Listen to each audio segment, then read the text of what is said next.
नमो नमः मित्रों। राधे कृष्ण। जय द्वारकाधीश।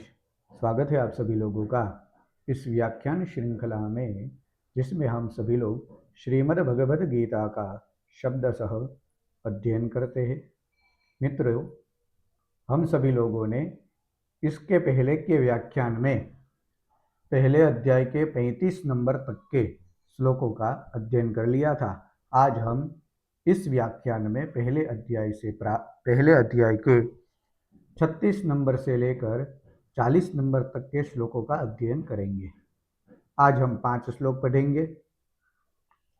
हमने पिछले व्याख्यान में अंतिम श्लोक देखा था, वो यही था, ओम एतान्न हन्तुमिच्छामि नतोपि मधुसूदन अपि त्रैलोक्य राज्यस्य हेतुः किं नु महि कृते। एतान्न हन्तुमिच्छामि नतोपि मधुसूदन अपि त्रैलोक्य राज्यस्य हेतुः किं नु महि कृते। हे मधुसूदन, मुझ पर वार करते हुए भी इन संबंधियों का त्रिलोकी का राज्य पाने के लिए भी मैं मारना नहीं चाहता। फिर जरा सी पृथ्वी के लिए तो क्या ही कहना ही क्या। अर्जुन भगवान से कहते हैं कि हे मधुसूदन, हे शत्रु का नाश करने वाले, अगर इन संबंधियों ने मुझ पर वार किया इन त्रिलोकी का राज्य पाने के लिए, फिर भी मैं इन पर वार नहीं करना चाहता। जरा सी भी पृथ्वी के लिए मैं इन पर वार नहीं करना चाहता, क्योंकि ये मेरे संबंधी जन है। अब आगे पूर्व श्लोक में अर्जुन ने स्वजनों के न मारने में जो 2 हेतु है वो बताए। अब परिणाम की दृष्टि से भी स्वजनों को क्यों नहीं मारना चाहिए, ये अर्जुन यहाँ पर सिद्ध करते हैं। आइए हम देखते हैं आज के इस व्याख्यान का प्रथम श्लोक। ओम निहत्य धार्तराष्ट्रान्नः का प्रीतिः स्याज्जनार्दन पापमेवाश्रयेत् अस्मान् हत्वैतानाततायिनः। निहत्य धार्तराष्ट्रान्नः का प्रीतिः स्याज्जनार्दन पापमेवाश्रयेत् अस्मान् हत्वैतानाततायिनः। पहले हम सभी लोग इस 36 नंबर के श्लोक का पदच्छेद कर लेते हैं कि इस श्लोक में कितने पद है। तो पहला पद है यह निहत्य, फिर है धार्तराष्ट्रान्नः, फिर यह दूसरा नः, फिर का और प्रीति ही स्यात् और जनार्दनः। इस पहली लाइन में 2 ही जगह पर एक शब्द में 2 शब्द है, एक स्यात् और जनार्दन। और धार्तराष्ट्रान्नः, यहाँ पर जो 2 न है वो पहला धार्तराष्ट्रान्, फिर है दूसरा नः। फिर यहाँ पर है पापम एव आश्रयेत अस्मान् हत्वा एतान आततायिनः। इतने पद इस श्लोक में है। आइए हम इस श्लोक का पदच्छेद किया, अब हम इस श्लोक का अर्थ भी जान लेते हैं कि हे जनार्दन, यह संबोधन पद है कि हे जनार्दन, हे भगवान कृष्ण, धार्तराष्ट्रान्नः, इन धृतराष्ट्र के पुत्र, अर्थात धृतराष्ट्र के पुत्र या धृतराष्ट्र के संबंधी जन, निहत्य मारने से, इन हे जनार्दन, इन धृतराष्ट्र के पुत्र या धृतराष्ट्र के संबंधियों को मारने से नह हमें, हम लोगों को का प्रीति स्यात्, हमें क्या प्रसन्नता होगी। जनार्दन, हे नारायण, धार्तराष्ट्रान्नः, इन धृतराष्ट्र के पुत्रों को या इन धृतराष्ट्र के संबंधियों को निहत्य मारने से नह हम लोगों को का प्रीति स्यात्, हमें क्या प्रसन्नता होगी। हम इन धृतराष्ट्र के पुत्रों को क्यों मारे, हमें इनसे क्या लाभ होगा। क्योंकि आगे के श्लोक में अर्जुन ने कहा था कि हमें छोटी सी पृथ्वी के राज्य के लिए अपने संबंधियों को नहीं मारना है। फिर एतान्न एतान इन आततायिनः प्रत्युत प्रत्युत एतान आततायिनः इन आतताइयों को हत्वा अस्मान इन एतान आततायिनः हत्वा इन आतताइयों को मारने से हमें हतवान अस्मान हमें पापम एव आश्रये पाप ही लगेगा। हे अर्जुन, हे जनार्दन, धार्तराष्ट्रान्न इन धृतराष्ट्र के पुत्र को निहत्य मार कर न हम लोगों को का प्रीति ही स्यात्, हम मारने से हमें क्या प्रसन्नता होगी। एतान आततायिनः इन आतताइयों को हत्वा मारने से अस्मान हमें पापम एव आश्रयेत, इन आतताइयों को मारने से हमें पाप ही लगेगा। इसलिए अर्जुन भगवान से कहते हैं कि हे प्रभु, हे जनार्दन, मैं इन संबंधियों को मारना नहीं चाहता। क्यों? क्योंकि इन धृतराष्ट्र के पुत्र को मारकर मुझे कोई प्रसन्नता नहीं होगी, हमें क्या प्रसन्नता होगी। और इन आतताइयों को मारने से तो हमें पाप ही लगेगा। यह अर्जुन का वाक्य है। हालांकि यहाँ पर आततायिनः शब्द प्रमुख रूप से है, बहुत सारे शब्द है यहाँ पर। धार्तराष्ट्रान्नः शब्द से दो अर्थ कभी कभी व्याख्याकारों ने किए। एक धृतराष्ट्र के पुत्र या धृतराष्ट्र के जो संबंधीगण है उन लोगों को भी धार्तराष्ट्र ही कहा गया है, लेकिन ज़्यादातर धृतराष्ट्र के पुत्र ही सबसे सही अर्थ है। और आततायिनः, अब व्याख्याकार आततायिनः शब्द से जो आततायी गण है उन लोगों के कहते हैं कि आततायी लोग कौन होते हैं। आततायी लोग, कहीं धर्मशास्त्र में ऐसा प्रमाण है और मैंने ये श्लोक भी लिखा हुआ है। अग्निदो गरदश्चैव शस्त्रपाणिर धनापः, अग्निदो गरदश्चैव शस्त्रपाणिर धनापः क्षेत्रदारा परश्चैव। अर्थात अग्नि से जो जलाने वाले होते हैं या फिर विष देकर जो मारने वाले होते हैं, वही सभी लोग अग्नि से जलाने वाले, विष देकर मारने वाले। शस्त्रपाणिर धनापः, अर्थात शस्त्र से जो आपको मार रहे हैं उनको भी आततायिनः कहे जाते हैं। और धनापः, जो आपका धन, आपके पास जो धन है वो धन हड़पना चाहते हैं जो लोग, वो लोग भी आततायिनः ही है। और इसलिए जो लोग अग्निदह या अग्नि से आपको जलाने वाले होते हैं, फिर आग लगाने वाले जिसे हम कहते हैं, फिर गरदश्चैव जो विष देने वाले होते हैं, फिर शस्त्रपाणि ही जो हाथ में शस्त्र लेकर मारने के लिए जो उद्यम करता है, वह उद्युत होता है, वह लोग भी आतताई है। फिर धनापः, धन का हरण करने वाला व्यक्ति भी आतताई है।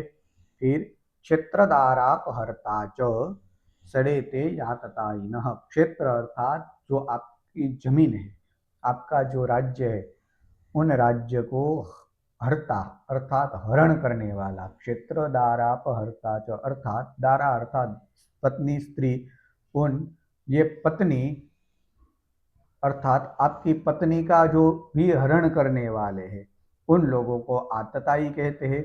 हमारे शास्त्र में 6 आतताई लोग हैं। आतताई लोगों का 6 प्रकार से लक्षण किया हुआ है। इन 6 लोग आतताई लोग हुए। और इनको आतताई ही क्यों कहते हैं? क्योंकि आग लगाने वाला, विष देने वाला, हाथ में शस्त्र लेकर मारने को जो तैयार हुआ, धन को हरने वाला, जमीन अर्थात राज्य को हरने वाला और स्त्री का हरण करने वाला है, जो उनको आततायिनः शब्द से यहाँ पर विशेष रूप से उनका उल्लेख किया गया है। अब इन छह जो लक्षण है वह दुर्योधन आदि में उद्धृत होते हैं। ये 6 लक्षणों से परिपूर्ण थे। आतताई लोग कौन से 6 लक्षणों से देख लेते हैं। उन्होंने पांडवों को लाक्षागृह में आग लगाकर मारना चाहा था। इन दुर्योधन आदि लोगों ने पांडव जब लाक्षागृह में थे तब लाक्षागृह को आग लगाकर इन लोगों को मारना चाहा था, इसलिए ही ये आततायिनः है। यह पहला लक्षण हुआ। दूसरा लक्षण भीमसेन थे, जो भीम थे उनको जहर खिलाकर जल में फेंक दिया था, इसलिए भी ये आततायिनः, ये दूसरा लक्षण भी सिद्ध हो गया। तीसरा लक्षण ये अब युद्ध भूमि में खड़े हैं, उन लोगों के हाथ में शस्त्र थे, तो शस्त्र से जो प्रहार करता है, शस्त्र से जो मारने के लिए उद्युत होता है, उनको भी आततायिनः कहलाता है। फिर क्षत्र, फिर धनापह, आपका धन हड़पने वाला, उन्होंने जुआ खेला पांडवों के साथ और पांडवों के पास जितना धन था उन सभी धन का अपहरण कर लिया, इसलिए भी ये आततायिनः है। फिर क्षेत्रदारापहर्ता च सड़ेते याततायिनः। क्षेत्र अर्थात पांडव के पास पांडव को जितना राज्य मिलना चाहिए था उतना राज्य उन लोगों ने नहीं दिया, इसलिए भी ये आततायिनः है। और दारापहर्ता च, यहाँ पर द्रौपदी का चीरहरण भी कर लिया, इसलिए भी ये आततायिनः। इसलिए यहाँ भगवान अर्जुन भगवान से कहते हैं कि हे जनार्दन, हे कृष्ण, हे माधव, धार्तराष्ट्रान्न इन धृतराष्ट्र के पुत्र को निहत्य मारने से न हम लोगों को क्या प्रीति ही, क्या प्रसन्नता होगी, क्या प्रीति ही, क्या प्रसन्नता स्यात् होगी। हे जनार्दन, इन धृतराष्ट्र के पुत्र को मारकर हमें क्या प्रसन्नता होगी।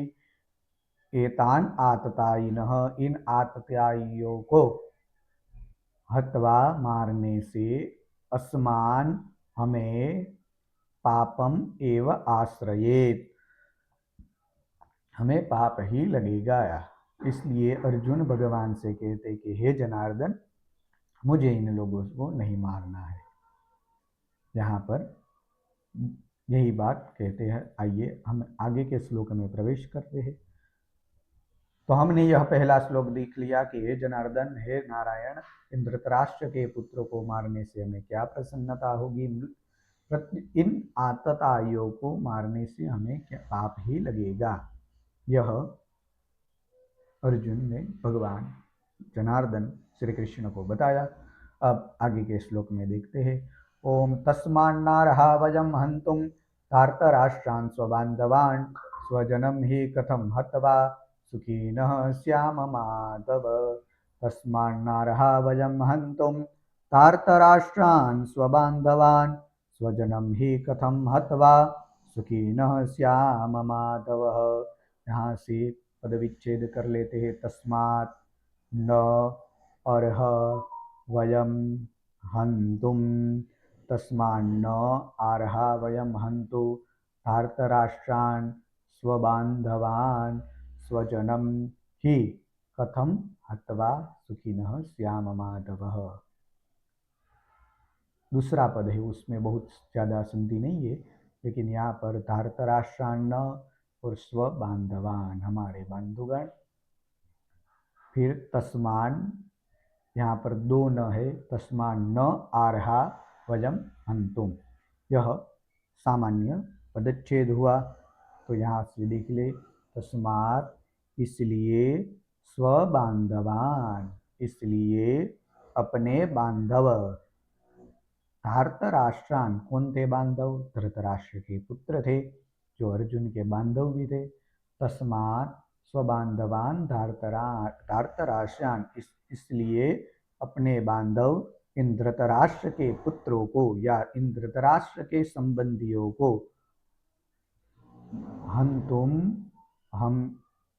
हम तुम मारने के लिए वयम न अर्ह, वयम न अर्ह, हम योग्य नहीं है, हम मारने के लिए उचित नहीं है। फिर से तस्मात्, इसलिए स्वबांधवान, हमारे जो बंधुगण है, कौन? धृतराष्ट्रान, धृतराष्ट्र के पुत्र जो हमारे बंधुगण है, तुम उनको मारने के लिए हम सभी लोग वयम, हम सभी लोग न अर्ह, हम लोग समर्थ नहीं है, हम लोग उसे नहीं मार सकते क्योंकि हम लोग उनको मारने के लिए योग्य नहीं है, हमें ये उचित नहीं लगता ही। यहाँ पर क्योंकि निश्चय ही, क्योंकि माधव, हे माधव, हे नारायण, स्वजनम, हम अपने स्वजन को, स्वजनम हत्वा, अपने स्वजन, अपने ही कुटुंब को, अपने ही कुटुंब को नष्ट करके कथम सुखिनः स्याम, कथम, हम लोग किस प्रकार से सुखी होंगे। हे माधव, स्वजनम हत्वा, हमने अभी अपने ही बांधु स्वजनों को मार दिया, तो कथम, किस प्रकार से सुखी न श्याम, हम किस प्रकार से सुखी होंगे, हम कैसे सुखी होंगे। तो यह पूरा वाक्य है। तस्मान, यहाँ से देख लेते हैं पूरा।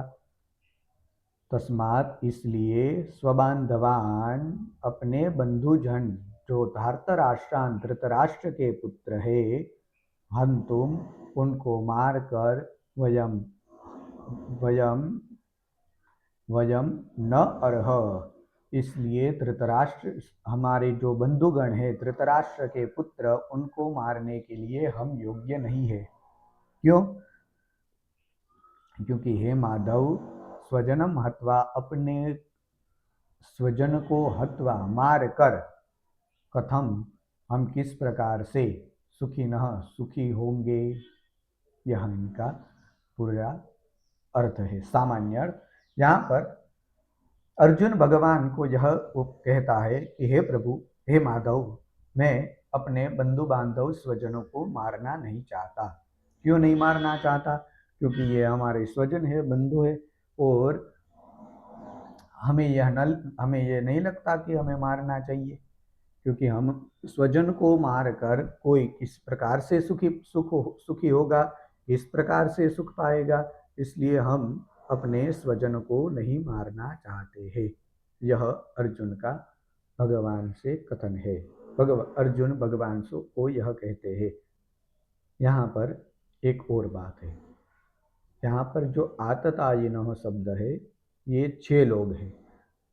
और दूसरी बात है कि यह अर्थशास्त्र है हमारा, उसमें यह कहा गया है कि जो आतताई लोग हैं उनको मार देना ही चाहिए। क्यों मार देना चाहिए?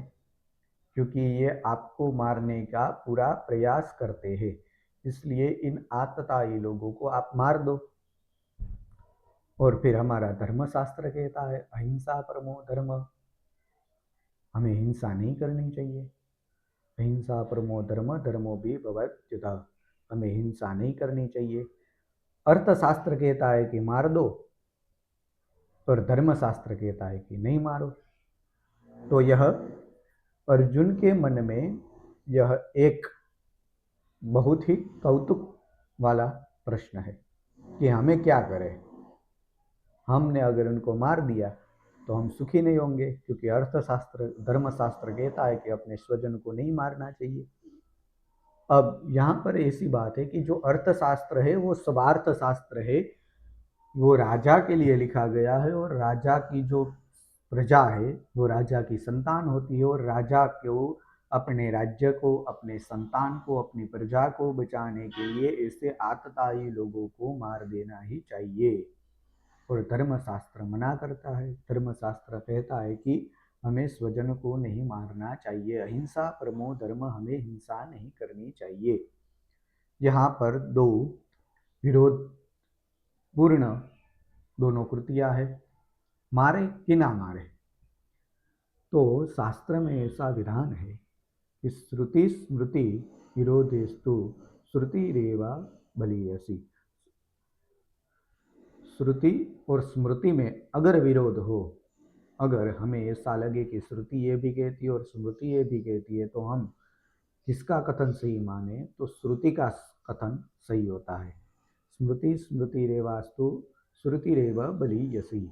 श्रुति का कथन हमें मानना चाहिए। श्रुति यानी वेद। वेद और धर्म शास्त्र दोनों एक ही बात बता रहे हैं, लेकिन हमें दोनों में विरोध है, विरोधाभास है, तो हम किसकी बात माने, तो इसलिए हमें पहले वेद की बात माननी चाहिए। श्रुति रेवा बलीयसी। और दूसरी बात, यहाँ पर अर्थशास्त्र और धर्मशास्त्र है, तो हम अर्थशास्त्र और धर्मशास्त्र में किसकी बात माने, तो यहाँ पर यज्ञवल्क्य स्मृति में ऐसा श्लोक है, स्मृत्योर्विरोधे न्यायस्तु बलवान व्यवहारतः अर्थशास्त्रात् बलवत् धर्मशास्त्रमिति स्थिति। अर्थात स्मृत्योर्विरोधे न्यायस्तु, स्मृति और अर्थशास्त्र में, धर्मशास्त्र और अर्थशास्त्र में दोनों में कहीं ऐसी बात आए कि हमें मारना है और हमें नहीं मारना है, तो हमें किसका कथन मानना चाहिए, तो हमें धर्मशास्त्र का पहले कथन मानना चाहिए। बलवत् धर्मशास्त्र मिति स्थिति। धर्मशास्त्र है वो बलवान हो जाता है, अर्थशास्त्र से ज्यादा धर्मशास्त्र बलवान है। इसलिए अर्थशास्त्र कहता है कि इन आतताइयों को मार दो, लेकिन धर्मशास्त्र कहता है अहिंसा परमो धर्म, हमें धर्म नहीं करना है। तो इन दोनों को परस्पर विरोध होने से यह अर्जुन का कथन है कि, इसलिए अर्जुन का कथन है कि हमारे जो बंधुगण है, जो धृतराष्ट्र के पुत्र है, उनको मारने के लिए हम योग्य नहीं है, हम समर्थ नहीं है।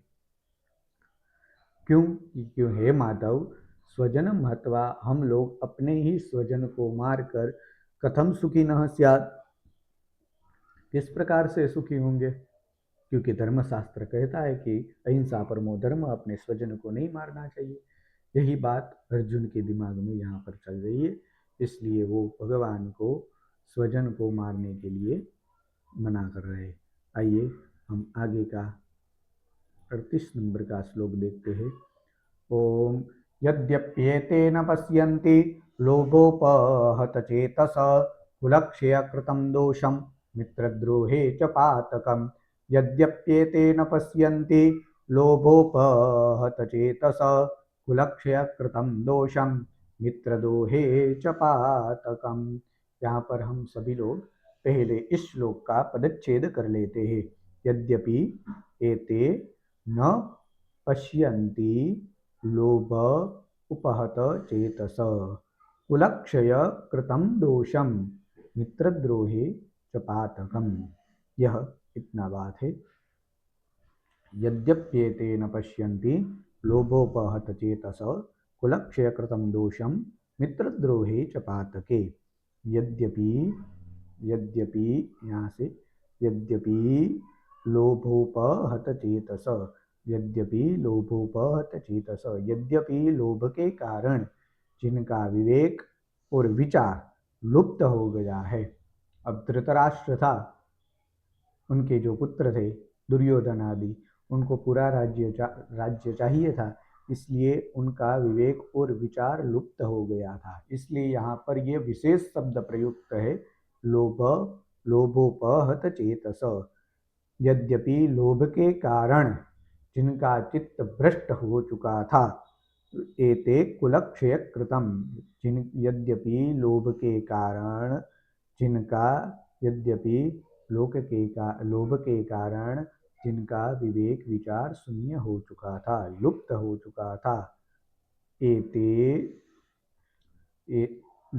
हो चुका था, ये दुर्योधन आदि का कुलक्षय कृतम, कुल का नाश करने से होने वाले दोषम, कुलक्षय कृतम दोषम, कुल का नाश करने से होने वाले उत्पन्न जो दोष है, च तथा कुल का नाश तथा मित्रद्रोहे च पातकम, मित्रद्रोहे मित्रों के साथ द्वेष करने से, वैर करने से होने वाले पातकम पाप को न पश्यन्ति जो नहीं देखते।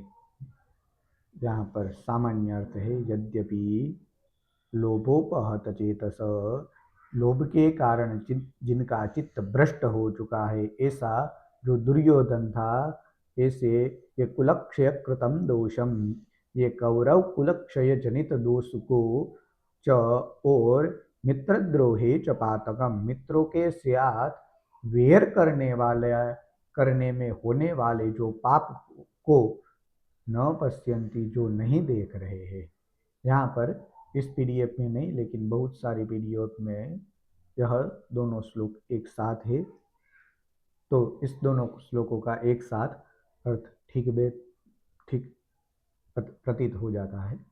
चलिए हम पहले इनका एक अर्थ देख लेते हैं कि यद्यपि लोभोपहत चेतस, विवेक विचार से शून्य जो हो चुका है, ऐसे लोभ के कारण जिनका चित्त भ्रष्ट हो चुका है, ऐसा दुर्योधन आदि कुलक्षय कृतम दोषम, कुलक्षय जनित कुल के नाश का जो दोष है, और मित्रद्रोहे च पातकम, मित्रों के साथ वैर करने में होने वाले पाप को न पश्यन्ति जो नहीं देखता। यह इनका सामान्य अर्थ है। आइए हम इसके आगे के श्लोक का भी अर्थ जान लेते हैं, फिर हम उस दोनों श्लोकों के एक साथ अर्थ देख लेंगे। 39 नंबर का श्लोक। ओम कथम न ज्ञेयमस्माभिः पापाद् अस्मान् निवर्तितुं कुलक्षय कृतं दोषं प्रपश्यद्भिर्जनार्दन, कथम न ज्ञेयमस्माभिः पापाद् अस्मान् निवर्तितुं कुलक्षय कृतं दोषं प्रपश्यद्भिर्जनार्दन। यहाँ पर देख लेते हैं कथम पदच्छेद, फिर पहला शब्द है कथम, दूसरा है न, फिर ज्ञेयम, फिर यहाँ पर है अस्माभिः, यहाँ पर दो शब्द है ज्ञेयम और अस्माभिः। ज्ञेयम अस्माभिः, फिर है पापात् अस्मान् निवर्तितुम, तीन शब्द है एक ही पद में, पापात् अस्मान् निवर्तितुम। फिर कुलक्षय कृतं दोषं प्रपश्यद्भिः जनार्दनः, कुलक्षय कृतं दोषं प्रपश्यद्भिर्जनार्दन। यहाँ से देखते हैं आगे कहा कि यद्यपि लोभ के कारण जिनका चित्त भ्रष्ट हो चुका है, ऐसे ये कौरव कुलक्षय जनित दोष को और मित्रों के साथ वेर करने में होने वाले पाप को जो नहीं देख रहे हैं, हे जनार्दन, तो हे जनार्दन, कुलक्षय कृतम, कुल का नाश करने कुलक्षय कृतम, कुल का नाश करने से होने वाले दोषम, दोष को, कुलनाश जन्य दोष को प्रपश्यद्भिः, ठीक ठीक भली प्रकार जानने वाले, प्रपश्यद्भिः ठीक ठीक या भली प्रकार जानने वाले, अस्माभिः हम लोगों को, फिर से देखिए, हे जनार्दन, कुलक्षय कृतम दोषम प्रपश्यद्भिः, कुल नाश जन्य दोष को भली प्रकार जानने वाले अस्माभिः हम लोग इस पाप से, अस्माभिः हम लोग, अस्मात् पापात् इस पाप से, अस्मात् पापात् इस पाप से, निवर्तुतम निवृत्त होने के लिए या फिर बचने का उपाय, निवर्तुतम विचार क्यों न करे, ज्ञेयम कथम न, इस पाप से बचने का उपाय क्यों, कथम न ज्ञेयम क्यों न करे। देखिए फिर से, हे जनार्दन, कुलक्षय कृतम दोषम, कुल नाश जन्य दोष को, कुल के नाश से उत्पन्न होने वाले दोष को, प्रपश्यद्भिः भली प्रकार से जानने वाले अस्माभिः हम लोगों को अस्मात् इस पाप से निवर्तितुम बचने का या निवृत्त होने का उपाय कथम न ज्ञेयम क्यों नहीं खोजना चाहिए। देखिए पूरा हम दोनों श्लोकों का एक साथ अर्थ देखते हैं। यद्यपि लोभोपहत चेतस, लोभ के कारण जिनका चित्त भ्रष्ट हो चुका है, ऐसे या विवेक विचार से शून्य है जो ऐसे कुलक्षय कृतम दोषम, कौरव कुलक्षय जनित दोष को च और मित्रद्रोहे च पातकम, मित्रों के साथ वेर करने में होने वाले पाप को न पश्यन्ति जो नहीं देख रहे हैं। हे जनार्दन, तो फिर हे जनार्दन कुलक्षय कृतम दोषम, कुलनाश जन्य दोष को भली प्रकार जानने वाले प्रपश्यद भी, भली प्रकार से जानने वाले अस्माभिः हम लोगों को अस्मात् पापात् इस पाप से निवर्तुम निवृत्त होने के लिए बचने का उपाय जो कथम न ज्ञेयम क्यों नहीं खोजना चाहिए। ये दोनों श्लोकों का अर्थ है। यहाँ पर बात ऐसी है कि अर्जुन युद्ध नहीं करना चाहते। युद्ध अर्जुन बीच वाले रास्ता जो हो उनको अपनाने के लिए भगवान को कहते हैं कि हम लोग अपने बंधु बांधवों को मारेंगे, कुल का दोष हो जाएगा, कुल का नाश हो जाएगा। तो फिर हम लोग ऐसा ही करते हैं कि इन दोनों के बीच का जो रास्ता है, यानी कि युद्ध भी ना हो और हमें न्याय भी मिल जाए और धर्म की भी जीत हो, ऐसे उन दोनों के बीच का जो रास्ता है उन रास्ते को हम लोग अपनाते हैं, उन रास्ते पर हम सभी लोग चलते हैं। यह अर्जुन का भगवान से कथन है। भगवान अर्जुन को यही कहना चाहते हैं। आइए आज के व्याख्यान का हम अंतिम श्लोक देख लेते हैं। कुलक्षये प्रणश्यन्ते कुलधर्मा सनातना, धर्मे नष्टे कुलं कृष्णम् अधर्मो विभवत्युत, कुलक्षये प्रणश्यन्ते कुलधर्माशना सनातना, धर्मे नष्टे कुलं कृष्णम् अधर्मो विभवत्युत। यहाँ पर देख लेते हैं पहले पूरा पदच्छेद। कुलक्षये प्रणश्यन्ति कुलधर्मः सनातना, कुलधर्मः सनातना, धर्मे नष्टे कुलं कृत्स्नम् अधर्मः अधर्मः अभिभवति और उत, यहाँ पर अंत में एक उत नाम का निपात है। आइए उत यानी कि यहाँ पर और शब्द से उनको संबंधित किया है, उत। आइए हम पहले अर्जुन क्या कहते देख लेते। यहाँ पर है यह तो सिद्ध ही है।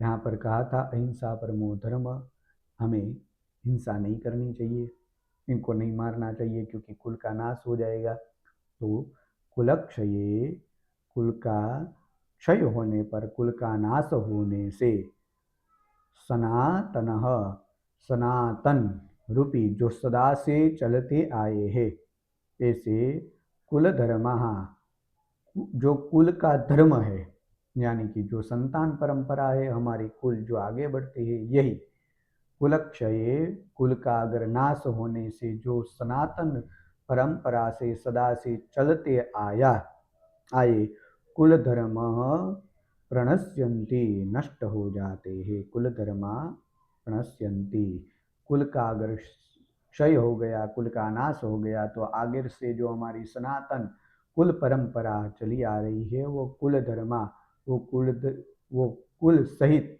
धर्म सहित वो सारी, हमारा कुल भी नष्ट हो जाएगा और हमारा धर्म भी नष्ट हो जाएगा, हमारा वंश भी नष्ट हो जाएगा। इसलिए हम उनको नहीं मारना चाहते। और फिर उत और धर्मे नष्टे, धर्मे नष्टे, धर्म का नाश होने पर, धर्म का नाश होने पर, यहाँ पर बताया था कि कुलक्षये, कुल का नाश होने से, सनातन रूपी जो सदा से चला आ रहा है ऐसा कुल, जो धर्म रूपी कुल है, जो धर्म जो धर्म का कुल है, जो कुल है वो, और जो धर्म है वो प्रणश्यंती, जो नष्ट हो जाता है, कुल भी नष्ट हो जाता है और हमारा धर्म भी नष्ट हो जाता है। और धर्म नष्ट हो जाने पर, धर्म का नाश होने पर, कृत्स्नम कुलम कृत्स्नम कुलम संपूर्ण कुल को होने से, अर्थात सारे कुल को, कृष्णम कुलम संपूर्ण या सारे कुल को सब ओर से पाप दबा लेता है, अधर्म दबा लेता है। अधर्म अभिभवती, सभी ओर से अधर्म अभिभवती, सभी अधर्म सभी जगह से उस सबको दबा लेता है, पाप को दबा लेता है, यानी फिर पाप बढ़ जाता है। फिर से देखिए, कुलक्षय, अगर कुल का नाश होने से सनातन, जो हमारी सदा से चली आई हुई जो सनातन परंपरा है, जो वंश परंपरा है, वो कुल सहित ना प्रणश्यंती, नाश हो जाएगी। और जो कुल का धर्म है, हमारा जो सनातन धर्म है, हमारा जिनसे हमारी वंश परंपरा चलती है, वो वंश परंपरा भी प्रणश्यंती, कुल के साथ कुल धर्मा, कुल और धर्म हमारा नाश हो जाएगा। और धर्मे नष्टे, अगर धर्म का नाश होने से, कृष्णम कुलम सारे कुल को, संपूर्ण कुल को, अधर्मो सभी ओर से अधर्म अभिभवती, ओर से पाप दबा लेता है, अर्थात पाप बढ़ जाता है। कुलक्षय प्रणश्यंती, अगर हमारा कुल का नाश हो गया तो सनातन रूप से जो चली आ रही संतन परंपरा है, वंश परंपरा है, वह कुल और हम कुल के साथ हमारा जो कुल है, हमारा जो धर्म है, सनातन रूपी धर्म, वो भी नष्ट हो जाएगा, कोई हमारे पीछे बचेगा ही नहीं।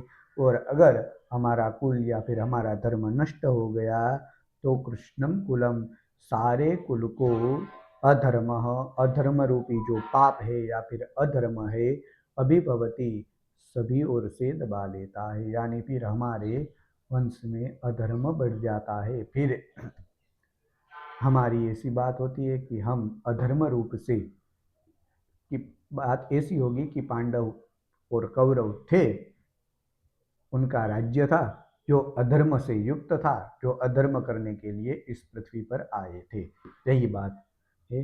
तो ठीक है, आज का व्याख्यान हम यहीं पर समाप्त करते हैं और कल हम एक व्याख्यान करेंगे जिसमें हम 41 नंबर से श्लोक से प्रारंभ करके 47 नंबर तक के श्लोक पर पहला पहला पूरा पहला अध्याय समाप्त कर देंगे। और फिर परसों से हम सभी लोग दूसरे अध्याय का शब्द सा अध्ययन करेंगे। तो आज यहीं पर व्याख्यान समाप्त करते हैं। सभी लोग जुड़े रहे, सभी लोग इस व्याख्यान को देख रहे हैं, उनको राधे कृष्ण, जय द्वारकाधीश। आप सभी लोग इस व्याख्यान को सभी ओर फैलाइए, सबको बताइए। नमो नमः। राधे कृष्ण, जय द्वारकाधीश।